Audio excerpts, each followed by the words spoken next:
Hi guys, ఇలాంటి visuals మనం VFX చేసిన రావు. న్యాచురల్గా ఎంత బాగున్నాయో చూడండి. వర్షం పడుతుంది,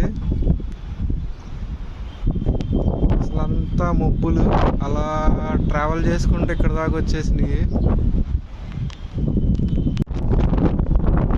ఈ మబ్బులు కూడా చూడండి అసలు ఎంత ఫాస్ట్గా ట్రావెల్ చేసుకుంటూ వెళ్తున్నాయో.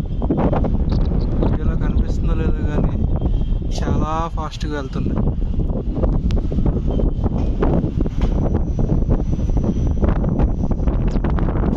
నా వీడియోస్ నచ్చితే లైక్ అండ్ సబ్స్క్రైబ్ చేయండి. Thank you.